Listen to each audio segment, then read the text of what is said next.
Vocês dois, quase segundo com vocês dois, vocês são miseráveis mesmo. Luizinho, quer que eu ligue amanhã pro Bico Torto? O rádio tá aqui, quer colher? O rádio tá parado aqui, ô Luizinho. Coitado vizinho seu, hein? Você não quer emprestar o rádio pro coitado velhinho, hein? Você não tá nem usando o rádio, rapaz. Mesquinha. Você podia arrumar lá, porque dava pra cortar, não pra quebrar o galho, pelo menos aqui, né, Cobra? Ah, pra quebrar daí, isso não é verdade. Você arruma uma antena por 80, 90 pau, uma anteninha original pra pegar essa, não? Dá pra falar não, fica bom, hein? Eu já fiz aí as bases, não fica muito legal não, hein? Não, falar, consegue falar, né? Não, fica melhor. Melhor do que você tá usando aí. Vamos cortar essa som aí. Não, cortar meu saco, rapaz, se eu cortar, mas... Antena, você tá fodida, rapaz. Podia estar sua bunda, rapaz, sua boca que tá tudo fodida aí, rapaz, que tá cheio de aparelho aí. Tá tudo torta mesmo, Fumaça. Passei aí hoje, tá tudo torta.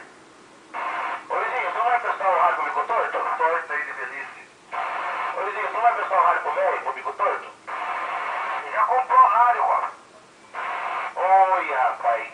Já comprou, é? Ah, não, mas ele já veio semana que vem, peça o seu.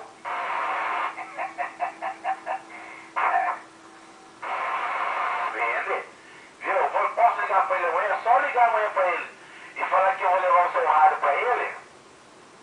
Ah, rapaz, 2 palitos ele já vende, hein? Que rádio que é esse? Tô com um rádio aqui do Luizinho pra vender um VR95. É, ele tá querendo vender aí pra mim. Ele... Só que eu não tô fazendo. Ele falou que não. Olha que ele falou isso em você, Nata. Ele falou de mim o quê? Olha pra ele, Luizinho. Não falei nada. Era você que tinha vergonha, Luizinho. Olha esses grãos, faca, esses grãos que você tem na mão na perna, hein, rapaz? Eu tortar você também, Cobra? Assim, Paulo? Sem vergonha esse Luizinho, hein, pai? E não apareça mais na loja lá, hein? Tô falando sério, hein? Tá bom, não vou. Vai falar outra vez, já escutei. Pareça mais lá que eu tô com o saco cheio de tratar de marmanjo.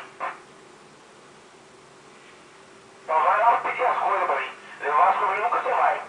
Só vai lá tomar café, pedir dinheiro pra cigarro, pedir não sei o que lá pra vazia. Só vai pedir as coisas. Levar pra vender rádio pra você.